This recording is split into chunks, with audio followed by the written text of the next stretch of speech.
Selamat pagi Bapak Ibu dosen yang pagi ini akan mengikuti sosialisasi dari kegiatan Untasar saya, yaitu Panduan Integrasi Tridharma Perguruan Tinggi. Maka seperti kehadiran Prof. Binur Panjaitan, Ibu Dr. Baskop Pahan, dan Bapak Ibu dosen yang mengajar di Prodi S1 PAK secara khusus.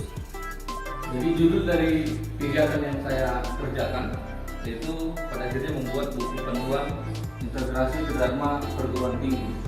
Dari pola gambar ini kita sudah melihat bagaimana hubungan dan keterkaitan antara dharma pendidikan, dharma penelitian, dharma pengabdian masyarakat.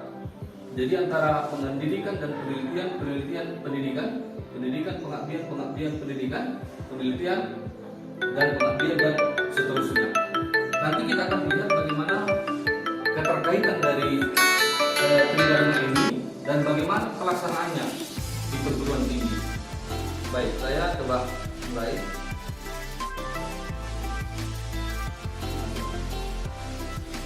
Ya. Jadi di latar belakang yang saya buat di sini, pertama kita mengacu kepada undang-undang ya, pendidikan tinggi yang mensyaratkan seorang dosen itu melaksanakan tridharma perguruan tinggi, baik itu pendidikan, penelitian maupun pengabdian masyarakat. Lalu dalam konteks sekarang ini kita bicara instrumen akreditasi perguruan tinggi, baik itu perguruan tinggi, instrumen akreditasi untuk perguruan tinggi dan prodi sudah mengisyaratkan di dalam beberapa tabel di instrumen tersebut adanya integrasi ya, dari tridharma perguruan tinggi antara pendidikan dengan pembelajaran. Jadi maksud saya yang selama ini dikerjakan oleh dosen adalah tridharma yang tidak merupakan satu kesatuan. Jadi dia mengajar mata kuliah tertentu, lalu dia meneliti yang tidak sesuai dengan bidangnya, lalu melaksanakan pengabdian ke masyarakat yang tentu tidak sesuai lagi dengan pendidikan. Jadi bukan satu kesatuan. Pada akhirnya ketika penilai atau asesor melihat akreditasi kita punya nilai rendah karena tidak memberikan integrasi yang cukup untuk semua tridharma perguruan tinggi. Itu satu. Kemudian yang kedua, soal menjalankan tridharma sesuai dengan bidang keahlian. Jadi terkadang seorang misalnya yang master teologi harus mengacu kepada bidang keilmuannya dalam melakukan tridharma. Jadi dia tidak bisa melakukan pendidikan contohnya MTH, tapi dia mengajar mata kuliah tidak bidangnya. Nah itu tidak akan dihitung oleh asesor atau kualitas dari perguruan tinggi akan menurun ketika seorang dosen tidak di bidang keahliannya dan tidak melaksanakan tridharma secara terintegrasi. Nah itu yang perlu kita perhatikan. Untuk itu Bapak Ibu Saudara-saudara, kalau saya masuk kepada ruang lingkup, nah kalau bicara pendidikan itu berkaitan dengan pengajaran. Dalam skop yang mau saya sampaikan ini bicara pengajaran, meskipun bagian-bagian pendidikan bisa membimbing, bisa penasihat akademik, bisa juga melakukan membimbing anak-anak yang PKL. Nah, bisa itu bagian dari pendidikan. Tapi kaitannya dengan tridharma perguruan tinggi yang saya maksud ini, bidang pendidikan adalah pengajaran, mata kuliah yang kita ambil. Lalu ketika bicara ruang lingkup dari penelitian, membuat karya ilmiah tentunya bisa menjadi editor maupun penerjemah satu naskah karya ilmiah dalam bahasa Inggris mungkin ke bahasa Indonesia. Nah kita sudah dapat dihitung mengambil bagian dalam penelitian. Nah apa yang dimaksud dengan PKM? PKM itu untuk pengabdian kepada masyarakat. Jadi masyarakat mana? Bisa sebuah desa atau bisa sebuah lembaga seperti gereja, sekolah, di mana kita tempat bagian tersebut merupakan tempat kita melakukan pengabdian. Seperti apa misalnya? Berupa ceramah, bisa bentuk pelatihan, bisa bentuk penyuluhan, bisa bentuk gotong royong, bisa pula bentuk bantuan seperti ada bencana di satu daerah, lalu kita datang ke sana memberikan bantuan. Intinya adalah kita memberikan solusi terhadap persoalan-persoalan di masyarakat. Nah itu yang disebut dengan PKM. Lalu saya masuk kepada ternyata tridharma tersebut tidak bisa lepas dari visi dan misi lembaga. Dan jadi tidak hanya kita melakukan integrasi tridharma, tetapi juga harus punya kaitan dengan visi dan misi lembaga. Jadi di atas visi dan misi lembaga, kemudian ditangkap oleh LP2M, di mana LP2M fungsinya adalah membuat roadmap penelitian dan PKM sesuai dengan visi dan misi lembaga. Lalu diturunkan kepada dosen-dosen, sehingga dosen-dosen di semua prodi mengerjakan roadmap peta jalan penelitian dihasilkan oleh LP2M yang bermuara dari visi dan misi lembaga. Jadi ketika ini terpisah, misalnya visi dan misinya lain, lalu LP2M buat roadmap penelitian pun tidak sesuai dengan visi, lalu dosen mengerjakan Dharma tidak sesuai dengan roadmap penelitian, itu pun tidak terintegrasi. Itulah yang menyebabkan perguruan tinggi selalu mendapat akreditasi C atau barangkali tidak dapat diakreditasi. Jadi betul-betul integrasi terdapat perguruan tinggi ini merupakan jantung berjalannya, bertumbuhnya, berkembangnya mutu perguruan tinggi.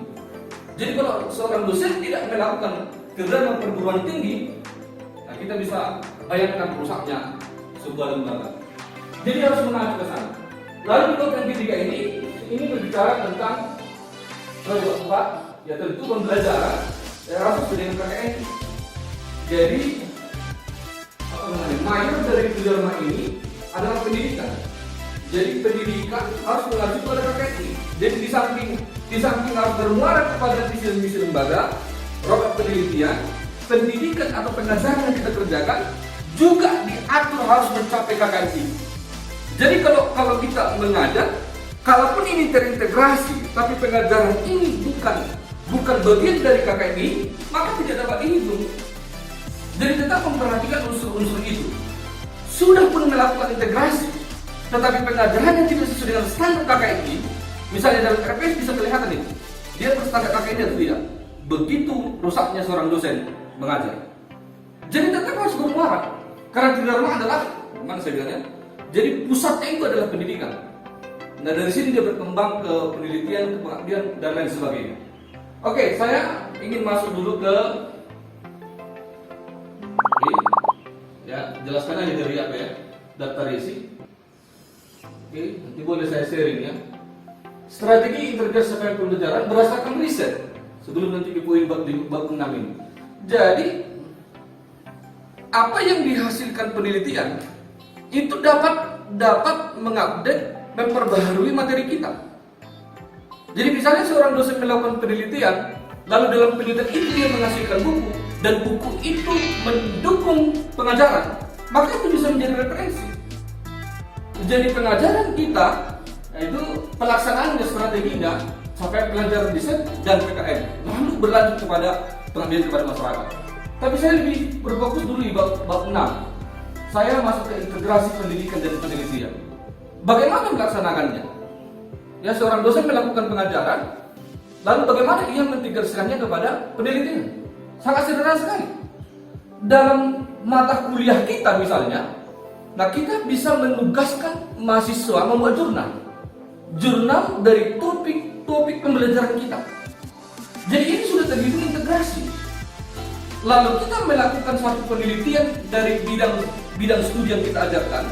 Lalu penelitian ini sekali lagi menghasilkan karya ilmiah, dipublikasikan dan pada akhirnya dihak patenkan, dan ini menjadi sebuah rujukan, acuan, pengembangan dari mata kuliah yang kita ambil. Jadi memang harus terintegrasi.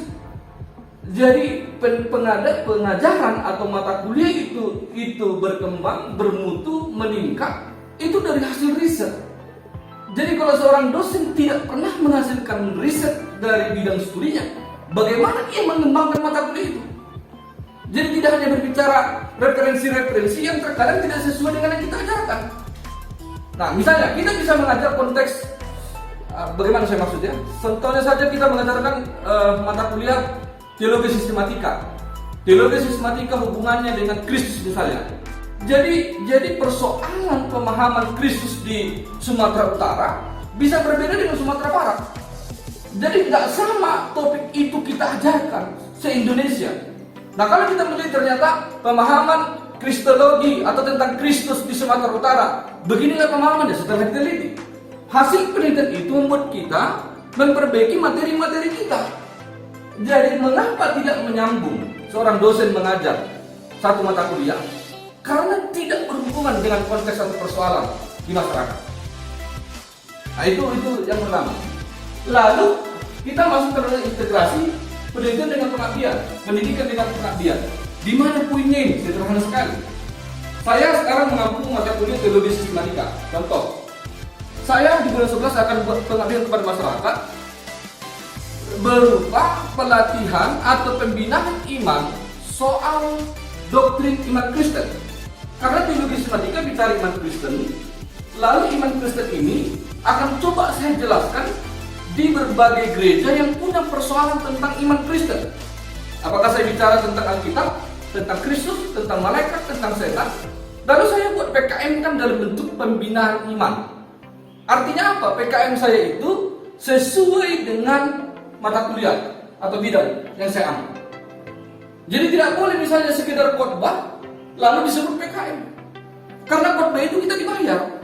Tapi PKM itu punya proposal, dia punya anggaran, lalu punya kegiatan, lalu punya materi, dan dipublish ke jurnal. Jadi kalau hanya sebatas laporan kegiatan tanpa dipublish ke jurnal, nilainya cuma 1. Tapi kalau dipublish dia ke jurnal, nilainya 10. Itu angka kredit kita gitu. Di samping kita pun meningkat angka kreditnya, masyarakat juga tertolong soal teologi sistematika yang hubungannya dengan iman Kristen. Jadi begitulah keterkaitan Bapak Ibu Saudara-saudara antara pendidikan dan pengabdian masyarakat. Yang terakhir, kita bicara penelitian dan pengabdian masyarakat. Nah tentu apa yang dihasilkan sebuah penelitian ini sudah teruji. Karena teruji maka layak di PKM kan. Jadi ada kegiatan yang tidak layak di PKM kan.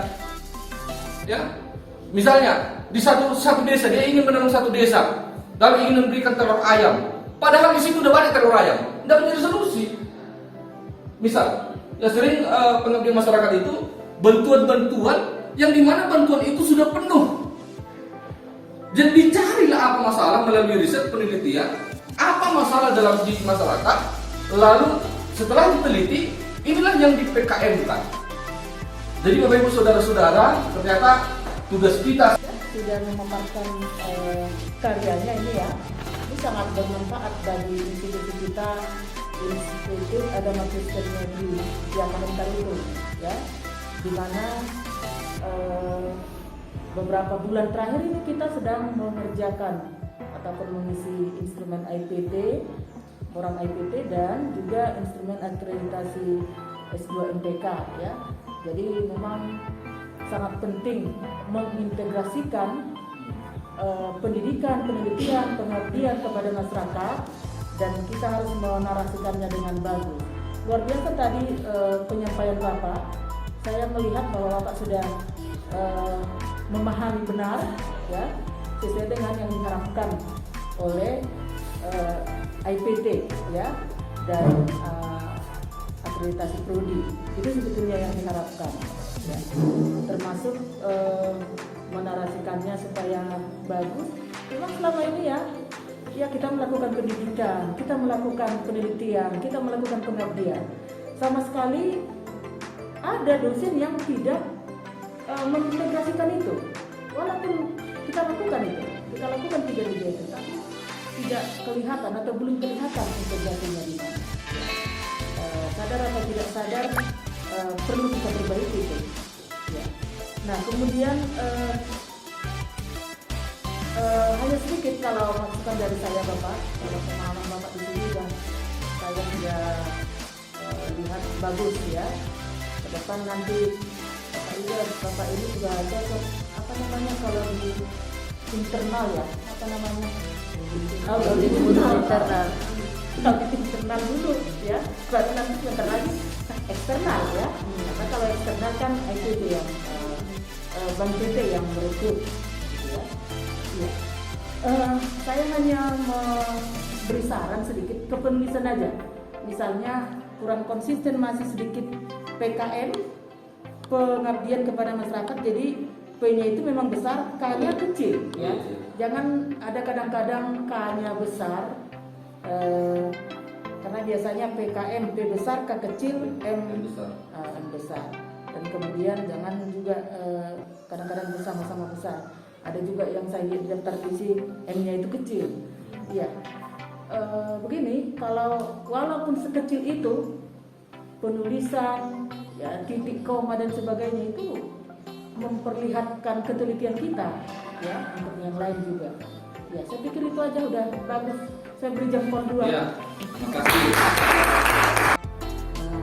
Berkaitan dengan apa yang disampaikan itu, Prof. Nah, jadi memang ini hal yang baru bagi kita di Dharma ini, tapi dalam penerapannya yang berbeda ketika masa saya ya dengan saat ini. Dan memang jauh-jauh sebelumnya ini harus terintegrasi, harus saling terkait satu dengan yang lainnya.